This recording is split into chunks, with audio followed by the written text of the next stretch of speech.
dan seterusnya. Ini saya mulai di mukadimah. Jadi mukadimah tentang riba ini bahwa kita menganggap riba ini adalah urusan akhirat, tapi ternyata kalau kita lihat ya,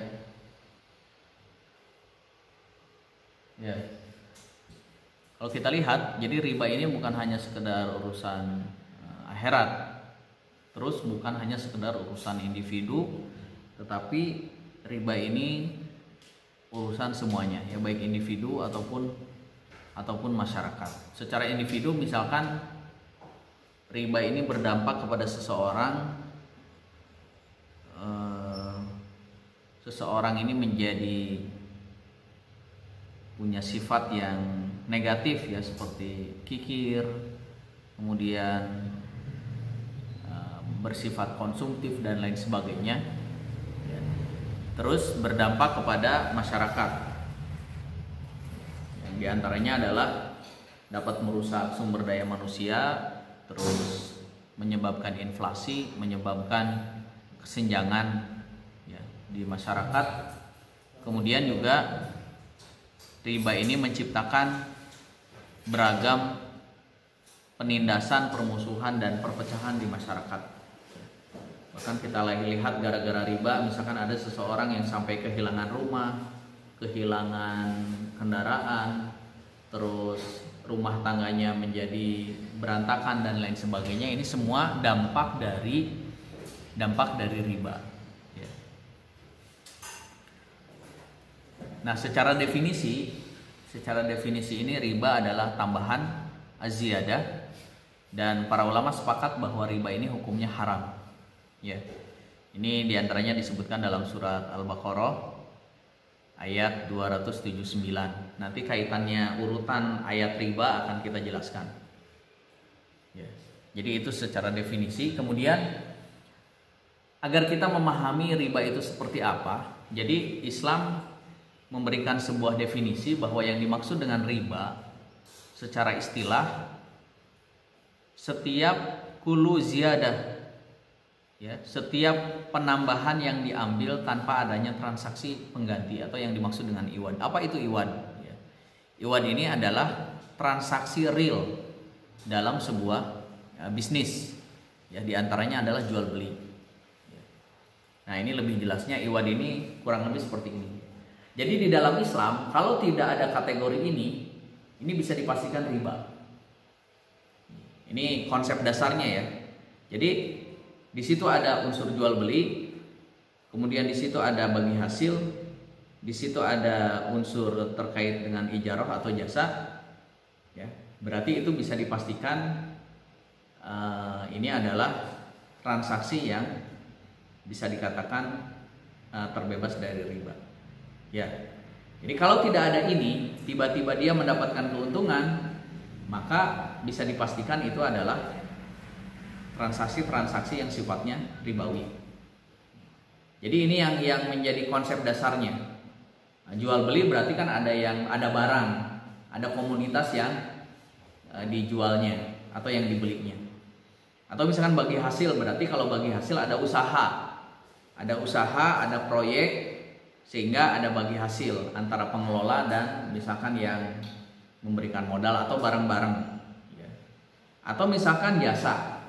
Jasa ini seperti ya, jasa misalkan seseorang melakukan sesuatu dan dia mendapatkan upah dari apa yang dilakukannya, itu kan berupa jasa gitu. Nah ini ya, ini secara garis besarnya kaitannya dengan bahwa di dalam Islam menganut 3 poin ini ya. Yaitu di situ ada transaksi jual beli, bagi hasil ataupun ijarah. Ya. Nah, ini pendapat para imam ya, diantaranya Imam Sarakhsi dari mazhab Imam Hanafi. Ya, disebutkan bahwa yang namanya riba itu huwa al-fadlu al-khali anil iwad al-masyrut fil bai' ya. Jadi tambahan yang disyaratkan dalam transaksi. Atau misalkan menurut Badruddin ya dalam Syarah Sahih Bukhari mengatakan bahwa riba ini adalah penambahan atas harta pokok tanpa adanya transaksi bisnis yang tadi ya. Nah, tidak ada transaksi jual beli di situ, tidak ada transaksi bagi hasil, dan tidak ada transaksi kaitannya dengan ijarah atau jasa. Ya. Nah, sehingga diperkuat lagi ya, ini ada istilah ya, no risk no gain. Jadi bahwa tidak akan punya yang namanya profit ya, kalau tidak ada resiko gitu. Ya. Jadi seseorang akan mendapatkan keuntungan, seseorang juga di situ akan menanggung risiko. Jadi kalau tidak ada risiko, nggak mungkin seseorang itu akan mendapatkan profit, keuntungan. Ya. Jadi ada usaha. Jadi kalau seseorang misalkan tidak usaha apa-apa, kemudian dia mendapatkan keuntungan, itu sesuatu yang dipertanyakan kalau dalam Islam. Jadi di mana ada usaha, dia ada hasil. Ya, kalau tidak ada usaha apa-apa, nggak mungkin dia punya hasil. Nah ini kan secara logika berpikirnya di dalam Islam dibuat sedemikian rupa, ya, sehingga kita akan merasa aneh gitu. Orang dia nggak ngapa-ngapain, tapi misalkan dia uangnya banyak, jangan-jangan nuyul gitu ya. Dia punya tuyul gitu. Islam itu tidak mengenal konsep itu. Ya, dia akan mendapatkan hasil ketika dia berusaha. Hasil itu berbanding lurus dengan usaha yang dia lakukan. Sebuah resiko yang ditanggung dia besar, wajar karena keuntungan yang akan didapat juga besar. Nah, Islam itu mengenal konsepnya seperti itu.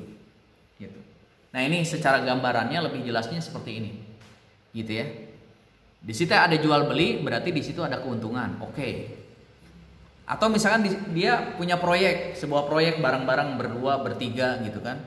Kemudian dari proyek itu bagi hasil. Ya. Dari proyek tersebut dapat keuntungan, nah keuntungannya dibagi yang berserikat atau bermusyarakah tersebut. Misalkan 3 orang, ada keuntungan 30, misalkan bagi 10, tergantung kesepakatan keuntungannya. Atau misalkan jasa, ya, dia memberikan layanan sebuah jasa, kemudian dia mendapatkan imbalan dari jasa tersebut. Ya, contohnya misalkan jasa itu banyak ya, misalkan seorang dokter memeriksa, kemudian dari jasanya tersebut dibayar, gitu. Itu periksa dokternya ya. Obatnya kan beda lagi. Kalau obatnya berarti jual beli obat. Resep, ini ada resep, silahkan resepnya dibeli. Nah, ini berarti jual beli obat. Ada barangnya yang diperjualbelikan. Kalau jasa kan tidak ada, tapi lebih kepada servis layanan. Seorang guru mengajar, dia mendapatkan imbalan dari mengajarnya tersebut. Atau misalkan sebuah layanan, ya. Layanan apapun yang sifatnya jasa itu mendapatkan, di situ ada keuntungan atau upah istilahnya kalau jasa. Ya. Nah, jadi kurang lebih kalau di bank konvensional itu yang terjadi adalah seperti ini. Ya, seseorang tiba-tiba mendapatkan bunga dan dia tidak menanggung resiko apapun. Misalkan sebuah bank konvensional dia mendapatkan keuntungan padahal dia tidak menanggung resiko apapun. Ya. Contohnya misalkan ada seseorang yang minjem ke bank konvensional, kemudian dia mendapatkan hasil tersebut. Tapi ketika yang minjem itu rugi, bank tidak peduli gitu. Mau dia untung, mau dia rugi, ya dia tetap harus bayar. Ini kan tidak adil gitu di dalam konsep Islam. Tidak saling menguntungkan antara pihak pemodal dan pihak pengelola. Ya. Nah, kemudian kita masuk riba. Nah, ada beberapa istilah ya, diantaranya yang paling terkenal itu adalah riba jahiliyah. Apa itu riba jahiliyah? Riba jahiliyah itu adalah sebuah transaksi, ya, dia akan kena denda ketika dia melewati jatuh tempo. Ya, yang kita kenal dengan, kalau misalkan dalam konvensional itu adalah kaitannya dengan jual beli kredit, gitu. Nah, nanti akan kita kaji seperti apa jual beli kredit itu. Ya. Tapi yang menjadi garis bawah kita di poin ini, yang namanya riba jahiliyah itu adalah ketika mengadakan perjanjian, kemudian setelah jatuh tempo dan yang harusnya membayar itu tidak bisa bayar, maka dikenakan denda. Nah, denda itulah yang dimaksud dengan riba. kena denda, atau istilahnya kena penalti, atau akhirnya barang yang sudah dibeli diambil, istilahnya dijabel gitu ya. Nah itulah yang dimaksud riba. Yang dimaksud dengan riba itu adalah bayar dendanya tersebut, atau disitanya tersebut, atau dia terkena penalti. Nah inilah bahasa-bahasa istilah-istilah ini yang dimaksud dengan riba.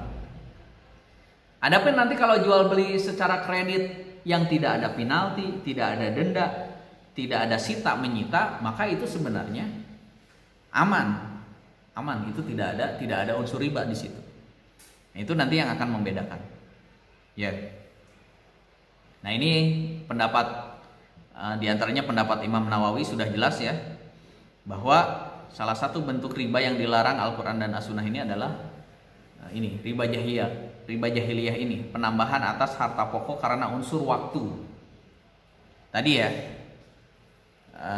karena dia jatuh tempo tidak bisa bayar sehingga dia kena denda. Yang terjadi kan begitu ya. Seseorang minjem awalnya hanya 2 juta, ya kan?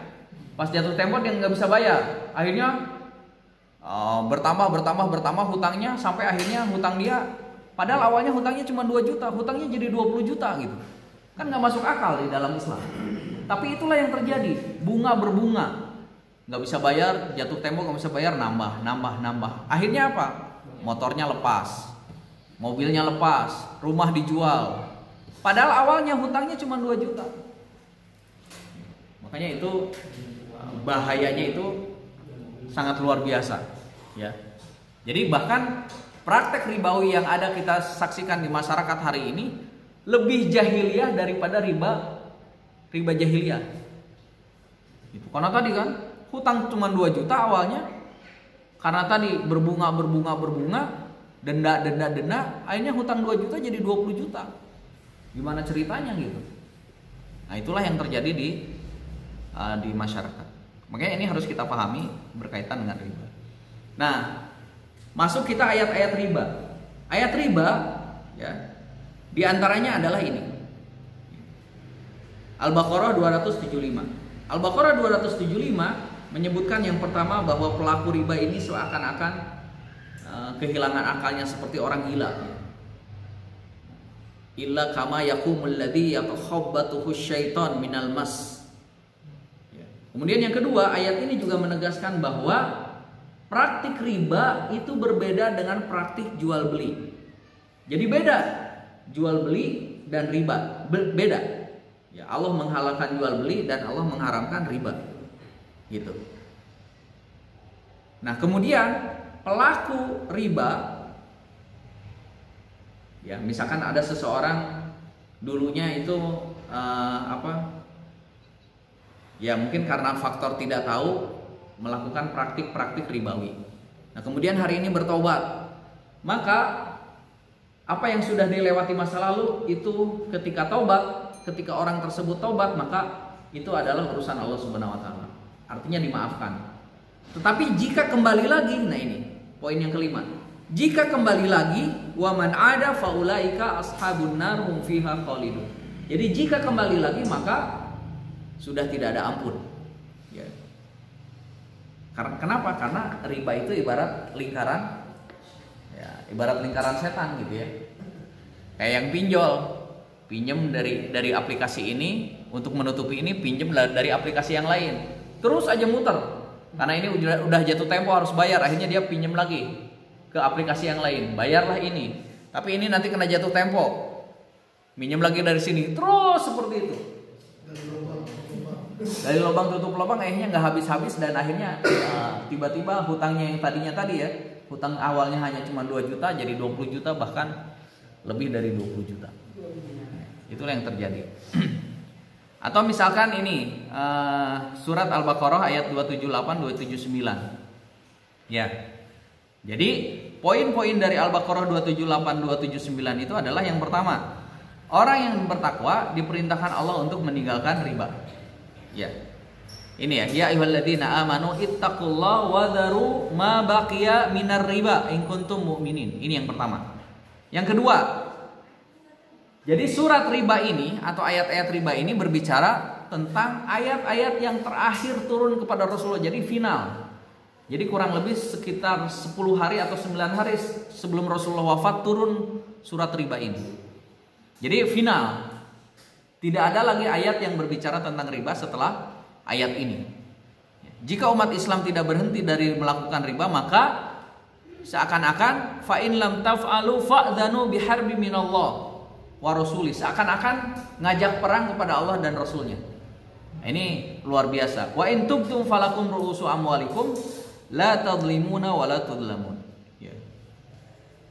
Nah, kemudian ayat yang selanjutnya adalah Ar-Rum ayat 39. Wa ma ataitum mir riba, ya kan? Liar buah fi amwalinas. Jadi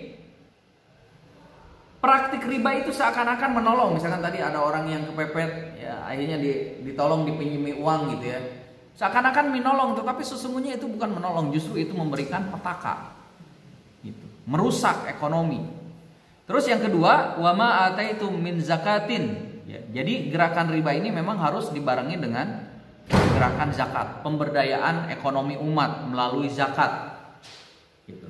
Jadi ini tidak bisa dipisahkan antara pemberdayaan ekonomi umat melalui zakat dan praktik gerakan anti riba. Ini tidak bisa dipisahkan. Jadi ini harus satu kesatuan. Ya, misalkan pembahasan zakat yang sebelumnya kan sudah saya sampaikan bahwa zakat itu ada yang sifatnya konsumtif, ada yang sifatnya produktif. Nah, yang dimaksud ini adalah produktif. Jadi gimana caranya pemberdayaan umat supaya mereka itu tidak jatuh kepada praktik-praktik riba, ya. Nah, ini harus punya program yang menarik gitu. Sehingga orang-orang atau masyarakat itu tidak lari minjemnya kepada yang praktik-praktik riba, ya seperti Bank Emok dan lain sebagainya gitu ya.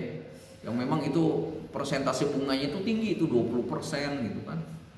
Itu ngeri, misalkan pinjam 1 juta dia harus bayar 1.200.000 gitu.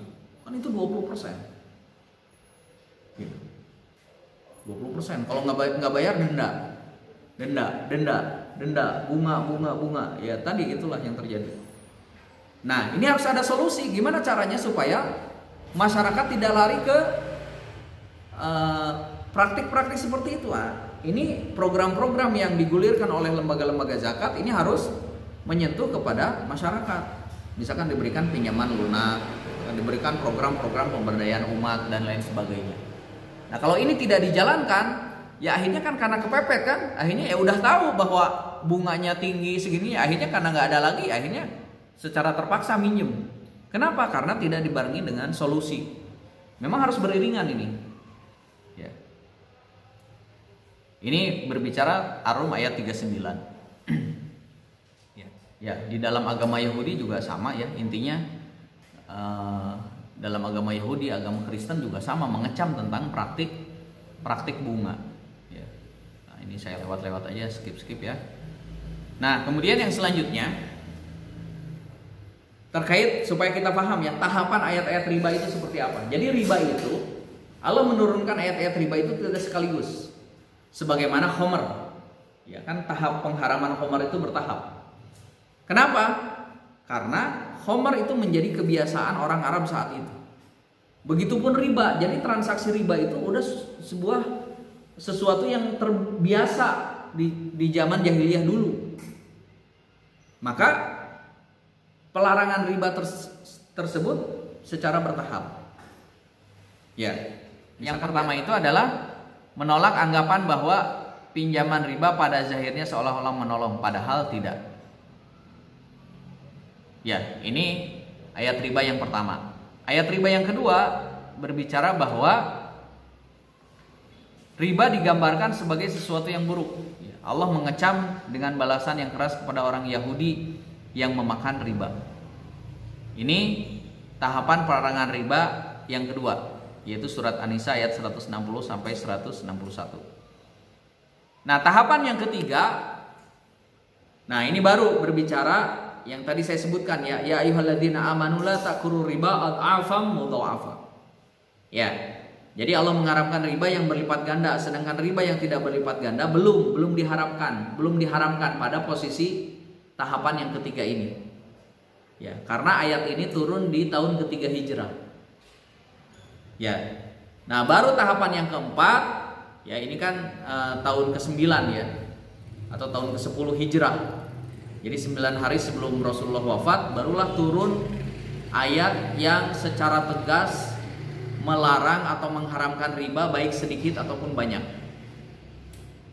Nah, bahkan bahasanya ya ayyuhalladzina amanu ittaqullaha wa dzaru ma baqiya minar riba. Jadi semuanya, baik yang kecil maupun yang banyak, itu riba ini haram. Nah, selanjutnya ini dosa-dosa riba ya. Nah, ini silakan tinggal dibaca saja. Dan begitupun riba menurut hadis. Sangat banyak ya hadis-hadis yang berbicara tentang haramnya riba atau bahaya riba. Ya, bisa dibaca ya hadis-hadisnya. Ini ada kurang lebih 11 atau 12 hadis yang disebutkan di sini. Misalkan di sini ya dijelaskan bahwa Rasulullah SAW pernah bersabda, akan datang suatu masa terhadap manusia di mana tak seorang pun yang bisa terhindar dari riba. Jadi siapapun akan kecipratan, siapa yang berusaha tidak mengambilnya dia akan terkena juga dengan debu-debunya. Minimal dia kena debu ribanya gitu. Ya mungkin kalau kita lihat ya zaman kita sekarang ini. Karena kalau misalkan kalau mau jujur ya, misalkan ketika ditanya Dewan Syariah, bank-bank syariah yang sekarang ada ya di Indonesia, misalkan ketika Ustaz, apakah ini sudah betul-betul bersih dari riba? Pasti dikatakan belum bersih 100% dari riba. Tapi kan ini sedang proses. Jangan sampai ada anggapan sama aja gitu, bank syariah sama bank konvensional sama aja gitu. Nah, itu justru salah. Karena kalau kita tidak mendukung bank-bank syariah atau lembaga-lembaga keuangan syariah, siapa lagi kalau bukan kita yang mendukung ini? Kalau pada akhirnya misalkan ke bank-bank tertentu ya yang konvensional, ya terus siapa yang akan mengembangkan, yang membesarkan lembaga-lembaga keuangan syariah kalau bukan kita sebagai umat Islam? Apalagi yang sudah paham terkait dengan masalah riba ini. Atau di sini hadis yang kedua, riba itu ada 73 tingkatan. Level-levelnya, level 1, level 2, level 3 gitu, sampai 73 tingkatan, 73 tingkat gitu ya. Berarti 73 itu yang paling atas gitu. Dan yang paling rendahnya itu ya, yang paling ringan adalah seakan-akan atau seumpama seseorang menzinahi ibunya sendiri. Itu yang paling ringannya. Itu yang paling ringan, berarti yang level satunya gitu. Gimana yang level 73-nya gitu. Ya. Dan hadis-hadis yang lain, ya misalkan ini ya, 1 dirham dari riba yang diambil seseorang lebih besar dosanya di sisi Allah Subhanahu wa taala daripada 33 kali berzinah dalam agama Islam. Ya. Jadi ini lebih ngeri-ngeri lagi ya hadis-hadisnya berkaitan dengan riba, baik itu dalam ayat Al-Qur'an ataupun dalam hadis. Ini hadis-hadisnya sahih ya. Nanti ini bisa dibaca. Ya. Jadi saya lewat-lewat saja. Nah, dari ayat Al-Qur'an, dari hadis, sehingga para ulama ini sepakat tentang haramnya bunga bank. Ya, bahkan nanti di fatwa MUI juga sama. Ini sudah dijelaskan, ada. Ya. Ini para ulama, pakar ekonomi Islam, ya, ini nama-namanya. Ya. Sepakat. Tidak ada perbedaan pendapat ulama ini terkait dengan haramnya bunga bank. Semuanya sepakat. Ya. Bahkan kalau kita lihat ya, bahkan Profesor Dr. Wahbah Zuhaili itu mengatakan faidatul bunuk haram. Ya. Jadi sampai 3 kali. Ya. Jadi bunga itu haram jiddan gitu ya. Ya itu sampai disebutkan ini. Nah, namun kenyataannya permasalahan riba masih berkutat di 3 pembahasan ini. Ya, masih menganggap bahwa riba ini hanya urusan individu, ya. Terus masih menganggap bahwa kalau konsumtif, ya, dan produktif gitu ya. Kalau konsumtif ya produktif konsumtif gitu, masih urusannya konsumtif dan produktif. Konsumtif haram, produktif halal gitu ya. Ya maksudnya tadi kalau misalkan dia mau usaha, ya nggak apa-apalah minjem gitu ya, minjem dari bank konvensional, itu kan produktif. Kalau konsumtif baru haram gitu. Kalau produktif nggak apa-apa. Masih berkutat di itu aja pembahasan riba itu. Atau misalkan yang tinggi ya bunganya tinggi haram, kalau yang bunganya tidak tinggi gitu, kecil bunganya halal gitu. Jadi pembahasan riba itu atau pembahasan bunga baru dimuter-muter di 3 hal itu aja. Padahal pembahasan sesungguhnya terkait dengan riba ini sangat luas. Makanya ini digambarkan gitu ilustrasinya ini sedikit. Nah, ini yang luasnya ini justru yang tidak tersentuh gitu ya. Yang jarang disentuh lah ya. Atau baru sedikit kajian-kajiannya gitu ya. Atau misalkan fakultas ekonomi syariah kan juga baru-baru ini gitu di Indonesia itu gitu ya. Baru sekarang yang memang sedang booming dan banyak yang mendaftar gitu. Para praktisi itu rata-rata memang mereka praktisi ekonomi, tetapi secara bekalan syariahnya juga kurang. Atau sebaliknya, dia bukan praktisi, tapi dia paham ilmu syariahnya, tapi bukan praktisi ekonomi gitu.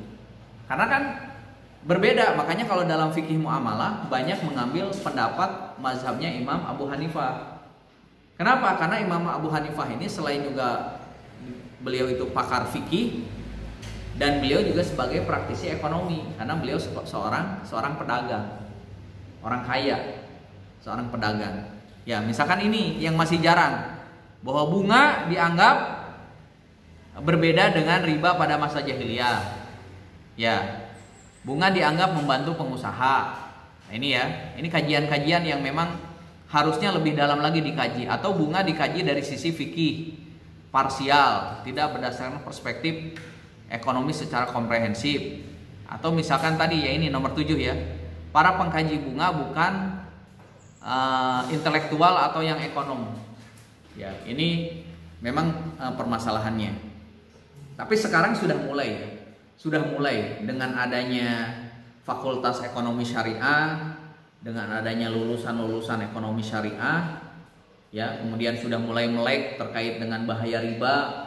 Kemudian sudah mulai dengan ada komunitas-komunitas ya, komunitas anti riba, komunitas hijrah, yang tadinya para bankir ya, para direktur sebuah bank konvensional kemudian hijrah, kemudian lebih memilih sekarang misalkan jualan cilok dan lain sebagainya.